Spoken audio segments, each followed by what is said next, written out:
ఈ నెల 19న హైదరాబాద్లో విహెచ్పిఎస్ ఆధ్వర్యంలో జరుగు పద్మశ్రీ మందకృష్ణ మాదిగ గారికి సన్మాన సభను విజయవంతం చేయాలి జాతీయ ప్రధాన కార్యదర్శి విలేకరుల సమావేశంలో తెలిపారు.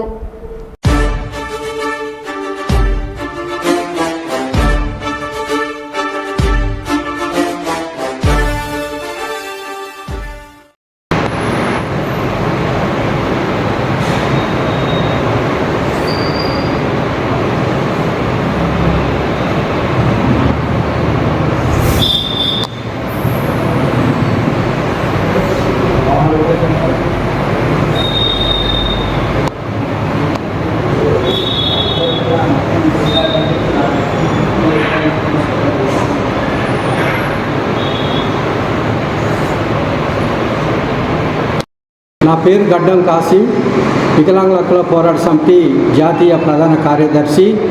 మరి ఈరోజు వికలాంగుల హక్కుల పోరాట సమితి జాతీయ కమిటీ రాష్ట్ర కమిటీ ఆధ్వర్యంలో హైదరాబాదులో రవీంద్ర భారతిలో మాన్యశ్రీ పద్మశ్రీ మందకృష్ణ మాదిగ గారికి ఈ నెల 19వ తారీఖున అభినందన సభ జరుగుతుంది.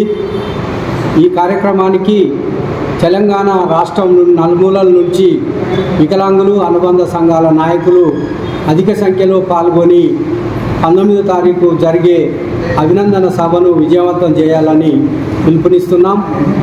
అదే సమయంలో 2007 నుంచి వికలాంగుల హక్కుల పోరాట సమితిని పద్మశ్రీ మందకృష్ణ మాదిగ గారు స్థాపించి ఈ రాష్ట్రంలో ఈ దేశంలో వికలాంగులకు ఒక గుర్తింపు తెచ్చిన ఎంఆర్పిఎస్ విహెచ్పిఎస్ దక్కుతుందని ఈ సందర్భంగా తెలియజేస్తూ, మరి అదే సమయంలో మరి ఈ రాష్ట్రంలో వికలాంగులు దుర్భర జీవితాలు గడుపుతున్నారు. మరి ఈ యొక్క వికలాంగుల ఉద్యమాన్ని అంచెలంచెలుగా ఉద్యమాన్ని బలోపేతం చేసి 50 రూపాయలు ఉన్న పెన్షన్ని 4016కు నడిపించినటువంటి ఘనత మందకృష్ణ మాదిగ గారికి ఎంఆర్పిఎస్కే దక్కుతుందని మరి ఈ సందర్భంగా తెలియజేసుకుంటూ, మరి అదేవిధంగా మరి వికలాంగులకు మరి అనేక విధాలుగా మరి పెన్షన్ మీద బతికే వికలాంగులు ఉన్నాం. మరి ఈ రాష్ట్ర ప్రభుత్వం వచ్చిన కానించి కూడా 6000 రూపాయల పెన్షన్ ఇస్తానని 6 గ్యారంటీల్లో భాగమైన ఆసరా పెన్షన్ని మరి ఇంతవరకు కూడా మంజూరు చేయకపోవటం, వికలాంగులని విస్మరించిన ఈ ప్రభుత్వం ఇకనైనా కళ్ళు తెరిచి వికలాంగులకు ఆసరా పెన్షన్స్ 6000 పెన్షన్తో పాటుగా సంక్షేమ పథకాల్లో కానీ ఇందిరమ్మ ఇళ్లలో కానీ 5% వాటాని కల్పించాలని కూడా ఈ సందర్భంగా ప్రభుత్వాన్ని మేము డిమాండ్ చేస్తున్నాం.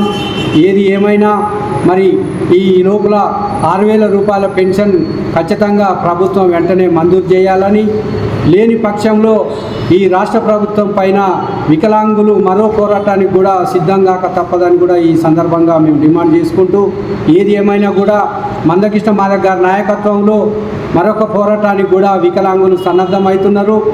ఇక నుంచి అయినా కూడా వికలాంగుల హక్కుల పోరాట సమితి ప్రతి ఒక్కరు కూడా హైదరాబాద్కు 19వ తారీఖున మరి వేలాదిగా తరలి వచ్చి అభినందన సభను మరి అన్నగారికి మరి గౌరవమైన అత్యున్నత పురస్కారం రాష్ట్రపతి చేతుల మీదుగా రావటం వికలాంగులకు ఒక గర్వకారణం.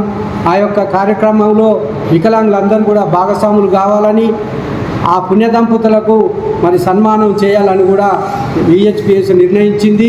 కాబట్టి వికలాంగులందరూ కూడా మరి అధిక సంఖ్యలో పాల్గొని విజయవంతం చేయాలని కూడా పిలుపునిస్తున్నారు.